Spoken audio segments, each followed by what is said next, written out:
3 days after the USA was shockingly eliminated from the 2018 World Cup in Russia, and a crushing blow felt throughout the soccer community. U.S. Soccer President Sunil Gulati said he could understand the frustration but did not plan to resign.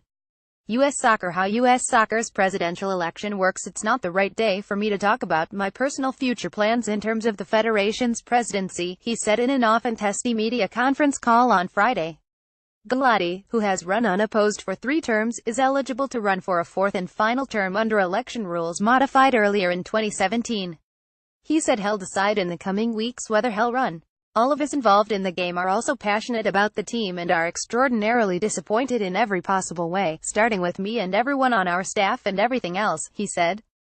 So what you say is none of us is happy about not going, but the one thing this has reconfirmed is the passion and support we have for the team has grown tremendously. We'll do everything we can to get the team and the program and all of our teams back on track so that we're successful. We're not always going to be successful, that's for sure. But this is a big shock to the system. We understand that, and we understand how much anger, frustration, disappointment and hurt there is from Tuesday night. USMNT decision on interim coach to be made in week or 2. Why not resign now? We've got a lot of things on our agenda, including a World Cup that is due in the end of March, and a decision in June. So I don't plan to do that, and it's not the case that most people around the world do that.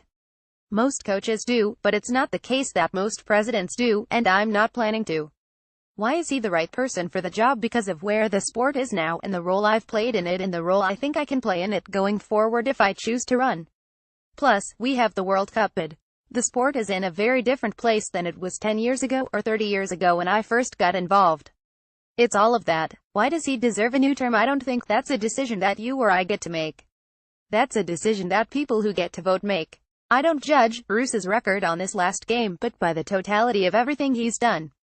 And if I look at the totality of where we've come from and where the game is generally now, with our professional leagues, with player development, with our economic resources, all those things don't happen overnight. And they didn't happen on their own. So I think if you look at all of that, then he'll make a decision and voting delegates can make a decision. What would he have done differently? Certainly, there are things you would do differently. I think that's probably true for all of us, and it's certainly true for me. The number of places that one can make substantive changes or decisions, in my role, are relatively limited, but they're big decisions, obviously. The same is true for the coach or the players. What will be reviewed? This will obviously be a much deeper dive, given that we haven't qualified for the first time in 28 years, but we will look at everything, from our player development programs, to our coaching, to our refereeing, to our facilities, to the pay-to-play model, to the role of universities.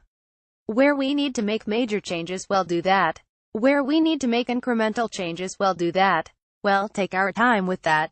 Will a new senior technical director be hired? That role is a very unique and specific role, and frankly, in many ways harder to fill than the national team coach role. And it's also, in terms of measuring success or failure or progress of that role, it's much harder because it's a long-term situation.